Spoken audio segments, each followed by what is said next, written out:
Hi, I'm the Librarian and I've just finished reading Naomi's Room by Jonathan Aycliffe. During the book we meet up with couple Charles and Laura who live in Cambridge with their young daughter Naomi. It's Christmas Eve and all is merry. That is until Charles loses Naomi in the busy London department store whilst out doing some last minute Christmas shopping.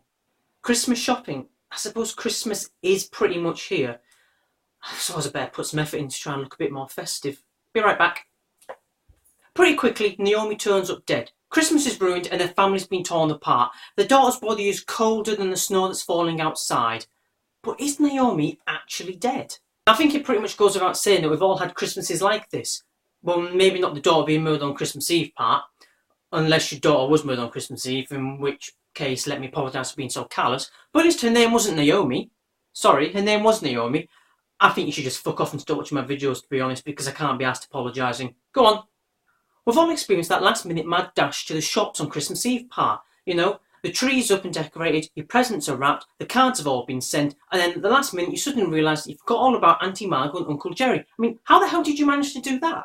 You look around in desperation for something that you can wrap at the last minute gift. You even consider opening up some of the presents that you've got. You know, maybe that knick-knack Barbara from work got you. I mean, it's just going to go in the bin, so why not wrap it and give it to someone else? It's better than it just going to waste, isn't it? Eventually, however, you resign yourself to the fact that you've got no choice but to go into town on Christmas Eve, one of the busiest shopping days of the entire year, and therefore also one of the rudest. You know that you're going to be in for having lots of elbows to your side, you're going to be barged out of several lines, you're going to be prodded, poked, sworn at, glared at, but really we should be used to that by now. There's a saying that good manners cost absolutely nothing. And maybe Christmas Eve shopping is the worst time of the year to try and find manners, because everyone's already spent all their money on presents for everyone else. Perhaps it's best to wait for the Boxing Day sales to try and be polite to people. Sadly, this is total nonsense. The truth of the matter is that finding manners is a bloody daunting task any day of the year. Bearing that in mind, I want you, my one ardent viewer, to take my hand, take a really deep breath, and follow me as we dive into the murky depths of ranthood. Ranthood is a real word. I, the Angry Librarian, are inviting you to join me as we go hunting for one of the most rarest phenomena known to man, politeness. Seeing as I can't swim, feel free to laugh at my ineptitude, on my last visit to Ireland, I decided to take the ferry. The outward journey was pretty uneventful and pretty quiet, considering me and my boyfriend were the only two people in the premium lounge.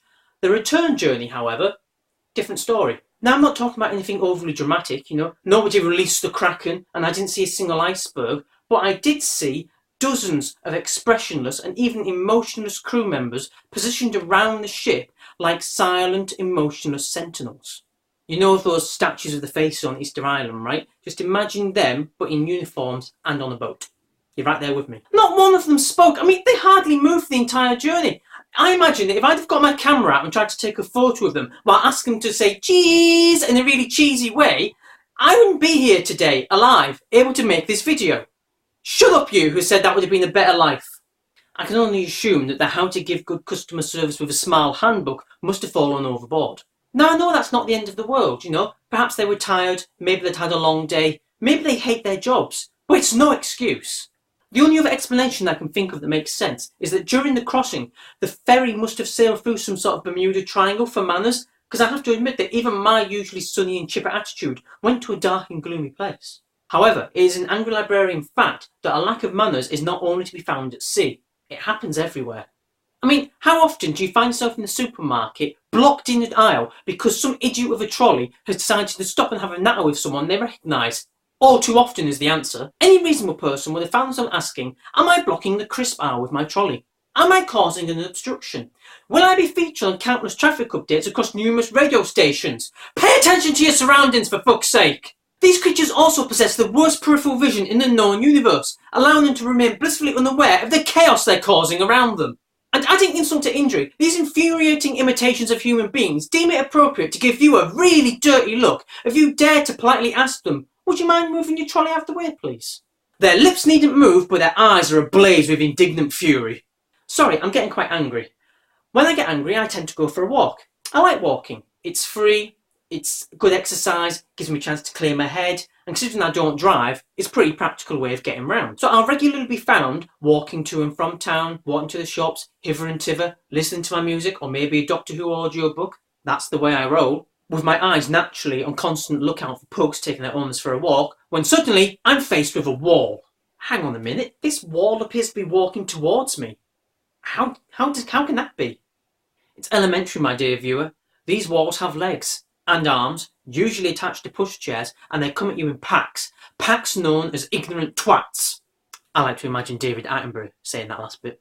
I am, of course, talking about those moments when you find yourself sharing the pavement with a group of people who, for some reason, have the notion that they own the pavement firmly embedded in the portion of their brain that scientists like to refer to as the province of politeness. This delusion causes them to fan out, to cover as much of the pathway as possible, firmly resolute in their minds that they, and only they, have permission to walk on that bit of path. Now let's have a look at you, my one attentive viewer. Is your province of politeness working fully? Of course it is.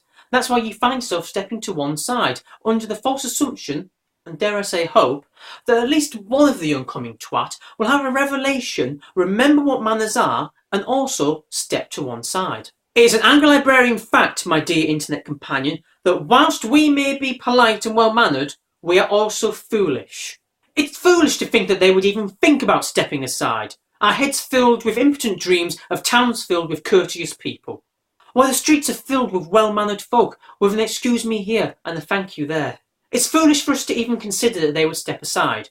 We've faced this impassable wall countless times before, and it always happens the same way. We step to one side, they don't. We try and make room for them, they barge on through. What is the point of being polite to those who we know will be impolite back to us? I mean, are we just being polite for politeness' sake? Are we in the minority, constantly fighting a losing battle against the hordes of the perpetually ill-mannered, constantly struggling for breath in this vulgar and boorish world? Now this might be hard for some of you out there to accept, but I'm not actually that tall of a man.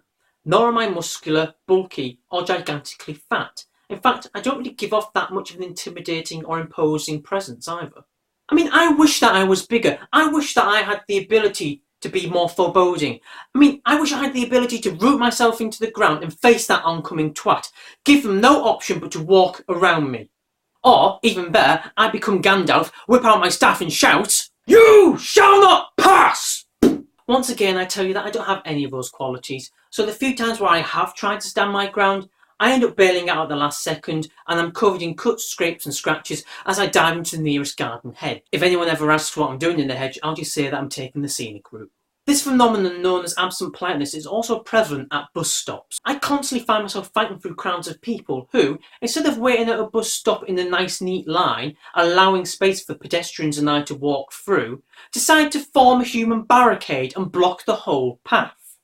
So imagine my surprise when a few weeks ago, whilst walking to work, I witnessed one of the most elusive creatures in the world, a polite youth. By the way, I'm old enough now that anyone slightly younger than me, I consider them to be a youth. Now, as I approached the bus stop, working up enough momentum to blast through the human barricade, one of the teenage lads noticed me. I did something really unexpected. He stepped to one side. And not only did he move to one side, but he also motioned to his friend that he too should step aside. Now, maybe his friend's province of politeness was missing, or maybe it was damaged, possibly as a result of being dropped in the head as a child. Maybe he just didn't hear him.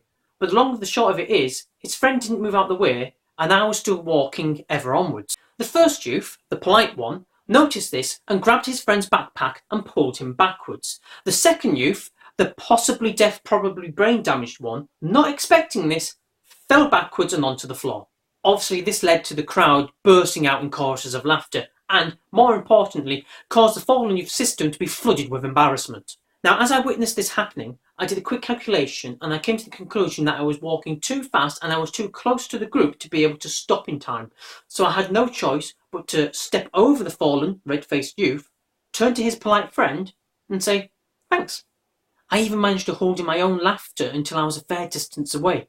True gentleman to the end. As a librarian, I have to put up with rude and impolite people on a daily basis. And not only is it offensive, it's also unnecessary. I mean, manners really do cost you nothing. And it's even an Anglo-Librarian fact that being rude and impolite takes a hell of a lot more effort.